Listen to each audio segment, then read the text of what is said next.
नमस्कार साथियों। तो आज है 22 सितंबर 2025। देखिए, यूएस H1B वीजा फी हाइक के बाद जो आज आईटी सेक्टर में गिरावट होगा, ये तो तय था 90%। इस बारे में आपको मैं कल भी कहा था, परसों भी कहा था। और आईटी सेक्टर में गिरावट होना ये कोई अनफॉर्चुनेट नहीं था। 2.95% नीचे आके गिरावट हुआ। बट बैंक निफ्टी में गिरावट होना ये दोस्तों एक्सपेक्टेशन बिल्कुल नहीं था। और इस बारे में कल रात की 10:30 की वीडियो में भी आपको कहा था कि बैंक निफ्टी आज चाहे तो बाजार को ऊपर की तरफ रख सकता है, और रखा भी था। अगर आप देखेंगे, बैंक निफ्टी आज 70% टाइम पॉजिटिव में था। बैंक निफ्टी जब ओपन हुआ था इस लेवल पे, और लगभग 2:25 तक देखिए बैंक निफ्टी पॉजिटिव में था। इसमें कोई भी वीकनेसेस नहीं था। जैसे ही 2:25 के बाद बैंक निफ्टी में डिक्लाइन हुआ, अगर आप देखेंगे मार्केट में उसी समय पे कहीं ना कहीं भारी भरकम गिरावट देखने को मिला। अदरवाइज निफ्टी 50 सुबह से हो सकता है थोड़ा वीक था आईटीज की वजह से, बट उतना भी खराब स्थिति नहीं था। ये तो आप एग्री करेंगे। यहाँ पे आप देख सकते हो आज गैप डाउन ओपनिंग, जो कि बिल्कुल ही अनएक्सपेक्टेड नहीं था, एक्सपेक्टेशन के हिसाब से ही देखने को मिला।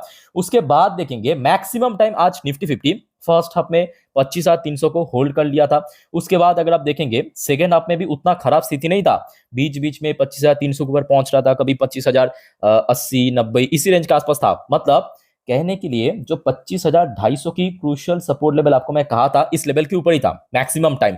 अब जैसे ही देखिए बैंक निफ्टी थोड़ा सा लूज छोड़ा है, देखिए ध्यान से देखना, बैंक निफ्टी जैसे लूज छोड़ा है लगभग 2:25 पे, उसके बाद देखिए सारा खेल गड़बड़ हो गया। अदरवाइज 2:30 के पहले मार्केट मैं कहूंगा उतना भी खराब नहीं था, है ना। ये देखिए 2:25 के बाद, उसके बाद ही देखिए बैंक निफ्टी 50 एकदम से सपोर्ट को तोड़ा, और आज क्लोजिंग दिया निफ्टी 50 25,202 पॉइंट पे।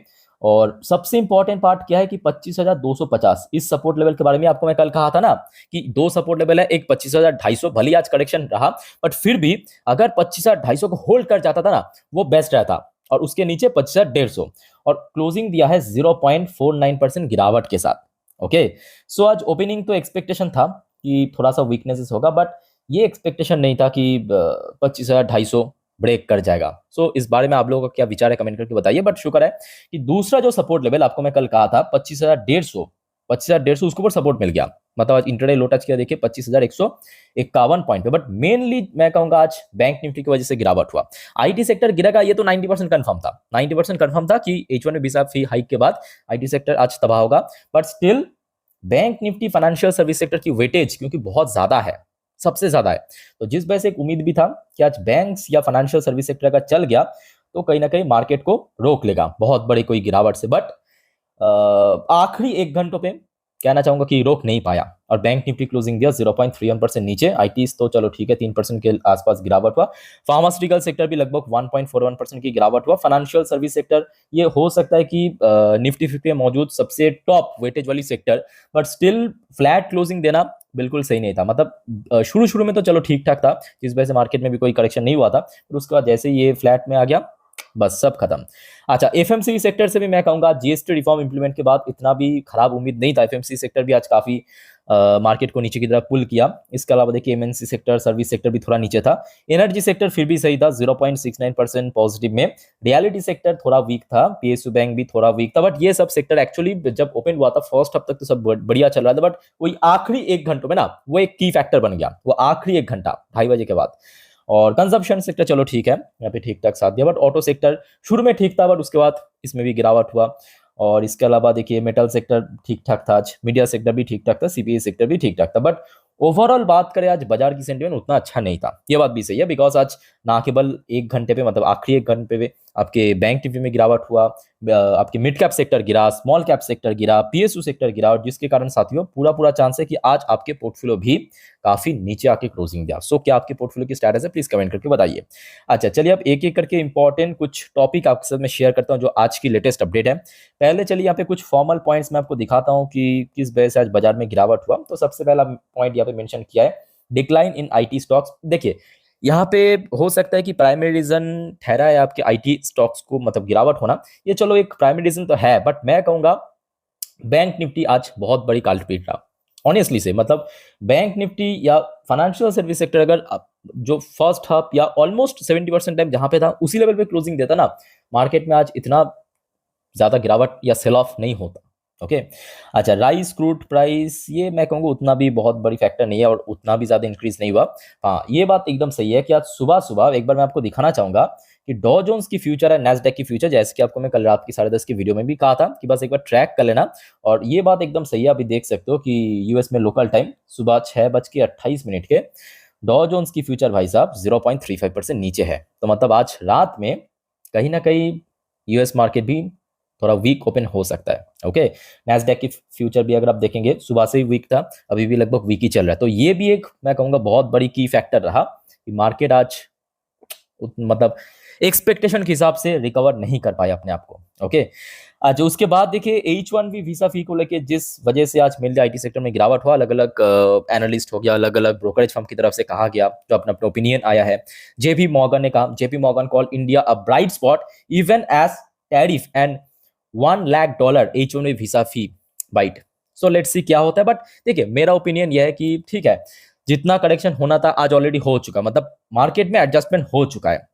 आगे बात करें तो ठीक है, कोई दिक्कत नहीं है, बस थोड़ा पेशेंस रखें। आप सभी को मैं कहूंगा कि इमीडिएटली कोई बहुत बड़ा यहाँ पे एक्शन या स्टेप लेने की जरूरत नहीं है। सिंपल थोड़ा पेशेंस रखिए, आगे फेस्टिवल सीजन है, सिंपल यहाँ पे पेशेंस रखते जाइए। अच्छा, एक और मार्केट एनालिस्ट जिनका नाम है संदीप अग्रवाल, इनकी तरफ से भी सेम कहा गया जो आपको मैं अभी कहा कि rising H1B visa cost pose short term setback. तो ये बात एकदम मैं कहूंगा 100% सच है कि शॉर्ट टर्म में हो सकता है कि एक सेटबैक मिला है, और ये कहीं ना कहीं भारत को ही टारगेट किया गया है। क्योंकि अगर आप थोड़ा मतलब रिकॉर्ड चेक करेंगे ना, भारत से ही जो इंजीनियर्स या जो एम्प्लॉइज H1B वीसा लेके जाता था वो 70%, भारत से 70%। उसके बाद देखिए चाइना है 11% के आसपास जो रिकॉर्ड के हिसाब से।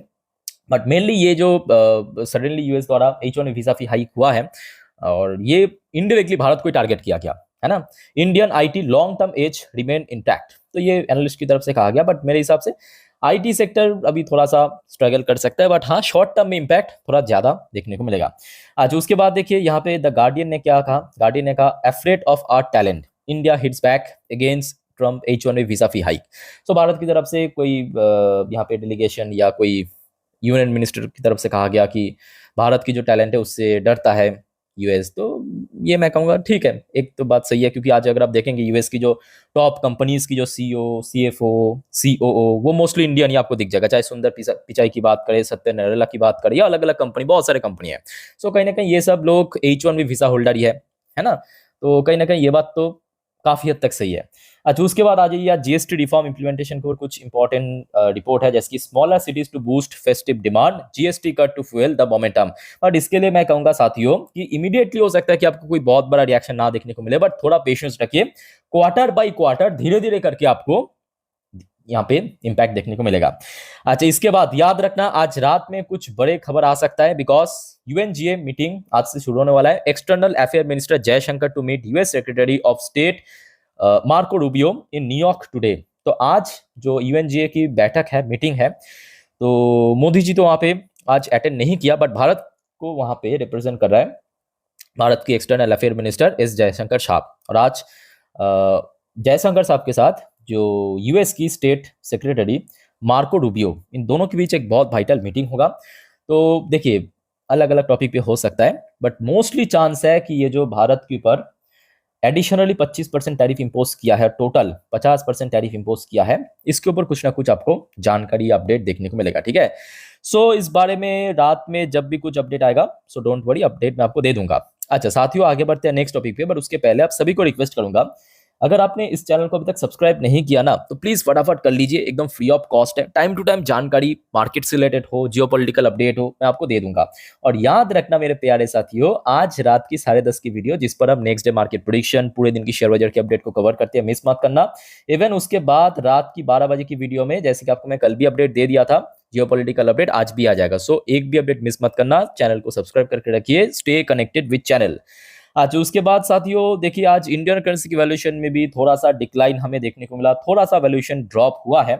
अब देखना पड़ेगा एफआईएस की आज कैसा स्टेटस रखता है, क्योंकि back to back Thursday and Friday Indian market में खरीदारी करने के बाद क्या आज मंडे को भी खरीदारी करेगा, वो भी इतना टफ मार्केट पे, लेट्स सी। ये इसके ऊपर अपडेट भी मैं आपको रात के 10:30 की वीडियो में दे दूंगा। अच्छा, अब आगे बढ़ते हैं। आज वैसे एशियन पैसिफिक बाजार की क्या हाल चाल है, चलिए देख लेते हैं। जापानीज मार्केट वैसे तो अच्छा ही था, मोस्टली इंडेक्स आज पॉजिटिव में क्लोजिंग दिया।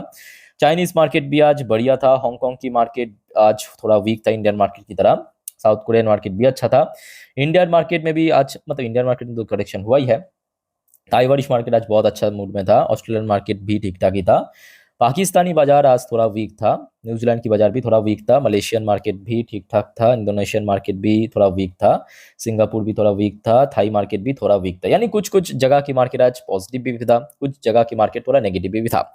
अच्छा, अब जो मेनली न्यू इन्वेस्टर्स या रिटेल इन्वेस्टर्स के मन पे एक सवाल आ रहा है, क्या सर ये जो आखिरी 3 हफ्तों में बाजार में रिकवरी हुआ, क्या वो फिर से गिरावट में बदल जाएगा, मतलब फिर से बाजार उस लेवल पे पहुंच जाएगा जहां पे 3 हफ्ता पहले था? वेल, इस क्वेश्चन के जवाब में मैं आपको कहूंगा कि देखिए, अभी टेक्निकल पॉइंट ऑफ व्यू से जब तक 25,000 के ऊपर मार्केट है, मतलब निफ्टी है, टिक रहा है, तो मोस्ट प्रॉब्ली चांस है ऐसा कुछ भी नहीं होगा। बट हाँ, आज की डेट में देखिए, हर एक दिन, प्रत्येक दिन कुछ ना कुछ आपको नया अपडेट, नया न्यूज सुनने को आ रहा है। अगर सिचुएशन बाजार के फेवर में ना रहा तो पॉसिबल ही है, बट मोस्टली चांस यही है कि 25,000 के ऊपर अगर टिक गया तो मार्केट में एक अच्छा रिकवरी हो सकता है। ठीक है, बिकॉज आप लॉजिकली सोचिए, सामने फेस्टिवल सीजन ऑलरेडी शुरू हो चुका है ना, आगे दशहरा है, दुर्गा पूजा भी चल रहा है, शुरू भी हो चुका है, और दिवाली, धनतेरस, बहुत सारे फेस्टिवल्स है। सो उम्मीद तो ये है कि अच्छा, उसके साथ साथ आप इसको भी जुड़ लीजिए, Q2 की रिजल्ट नेक्स्ट मंथ से आना शुरू हो जाएगा। तो अगर Q2 की रिजल्ट भी ठीक ठाक रहा तो मोस्ट प्रॉब्ली मार्केट में भी एक अच्छा गेनिंग हो सकता है। सो लेट्स सी क्या होता है, बट इमीडिएटली बहुत कम चांस है कि मार्केट फिर से वही पुराने लेवल पे पहुंचने का। बाकी इस बारे में साथियों आप लोगों का क्या विचार है, कमेंट करके बताइए। अच्छा, तो जितने भी इंपॉर्टेंट देखिए अपडेट था अभी तक की, ऑलरेडी आपके साथ में शेयर किया। बाकी कुछ इंपॉर्टेंट अपडेट्स या और भी कुछ जानकारी लेके नेक्स्ट कुछ वीडियो में हम चर्चा करेंगे। सो एक भी अपडेट मिस मत करना, चैनल को सब्सक्राइब करके रखिए, चैनल के साथ कनेक्ट रहिए। मिलता है नेक्स्ट वीडियो में, टेक केयर, बाय बाय, जय हिंद।